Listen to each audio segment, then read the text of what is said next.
So I figured today is a good day to do an update on all the projects that we've started in the house.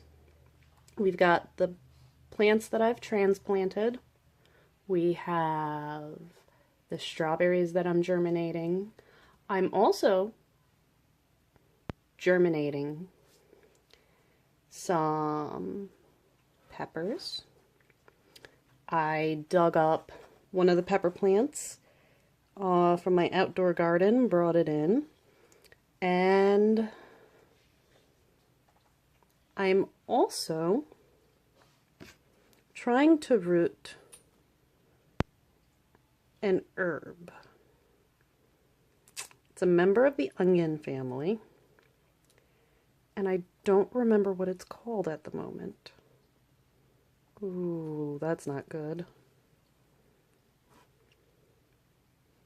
Leechies? Something like that. No. Well, anyways, I'll show you the root growth, and I'll look it up after the video, and I'll input the name when I show it to you. How's that? So, without further ado, we're going to start with the variegated spider plant because it's one of my favorites. Now, pardon the dirt on it.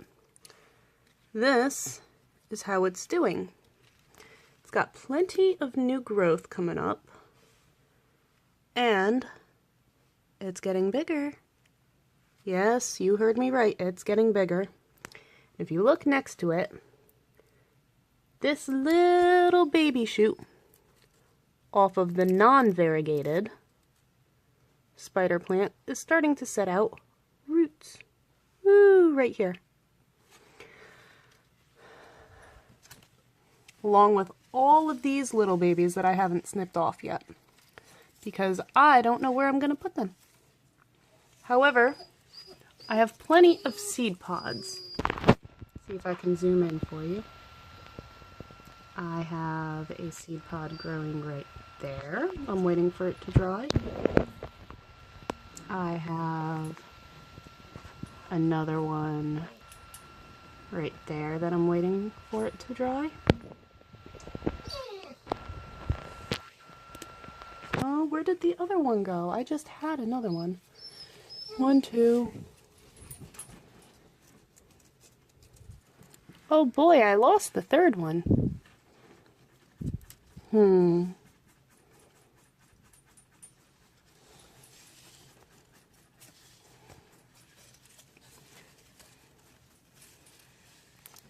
bring this one up so that we can get a better look of it.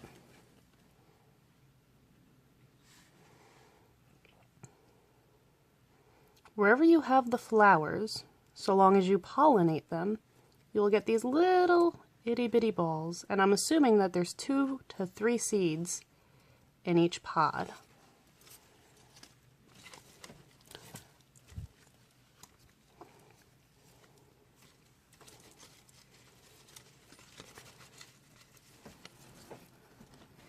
Nope. All these roots and little babies. You know, once you have a spider plant, you always have a spider plant. Now, onto the split-leafed heart-shaped philodendron. As you can see, I cut off all the aerial roots, and it's already pushing out more.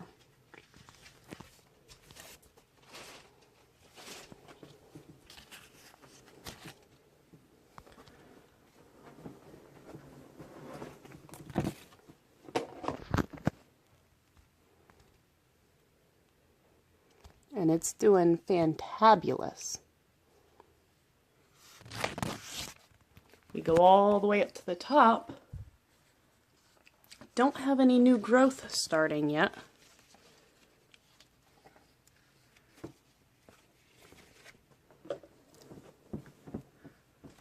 Oh wait, I spoke too soon. And because of the sun, it's very difficult to see. I'm trying to turn it around. This is how your new growth starts. So yes, we've got plenty of new growth. because we trimmed off the damaged parts of the plant and didn't touch the roots. So it has plenty of room to grow.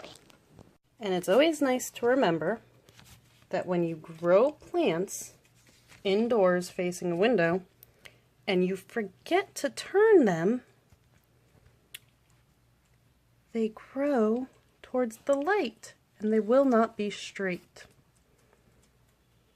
Now, all of this is simply the palm leaves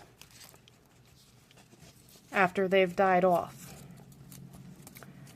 And I was hoping that they would fall off on their own, but I will be cutting them off like I did down here. Just because they look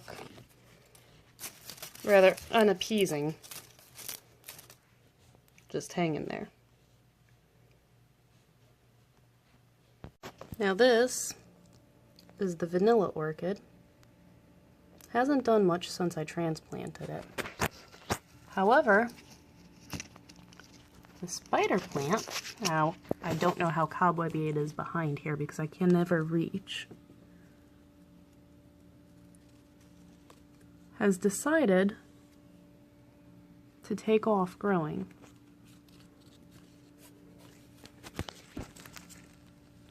If you look, if I can zoom in, at the top of the coffee plant, there's new growth.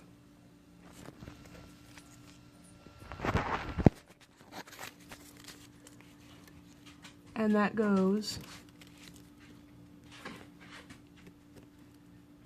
for both of them. I mean, they still have a ways to go before they catch up to the other one. And as we move into the winter months, we need to remember that even though we keep the temperature of our home warm enough for the plants, the window,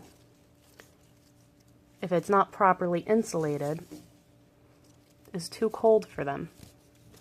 As my tomato plant, the first time we got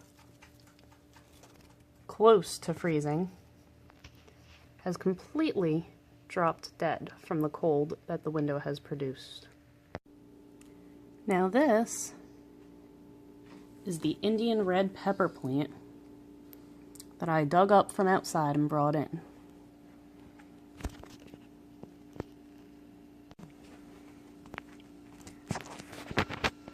I gave it a quarantine period at my father's to ensure that I kill all the bugs.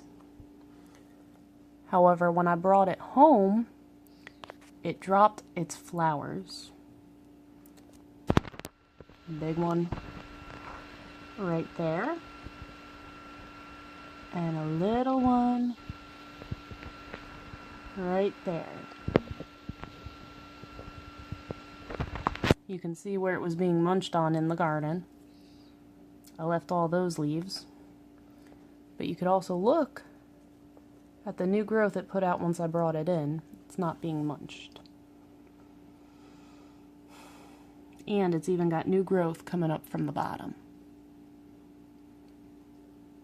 And, pardon my fingers, right over here as well. Now, we'll be putting up some grow lights, which I don't typically do, but I need to if I'm going to grow in this pot.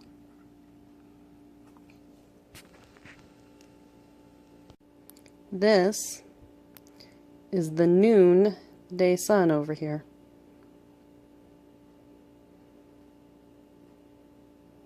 It's not very bright.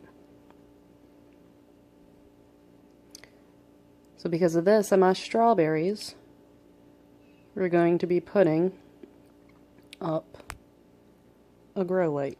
Speaking of the strawberries, they're looking pretty spindly and sad without the light.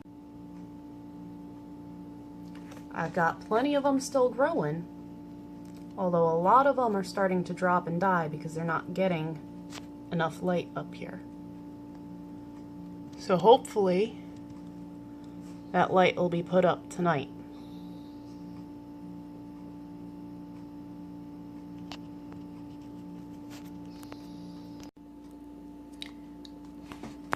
So this is where I'm trying to germinate my Cubanelle peppers. I've had them in here for quite a while.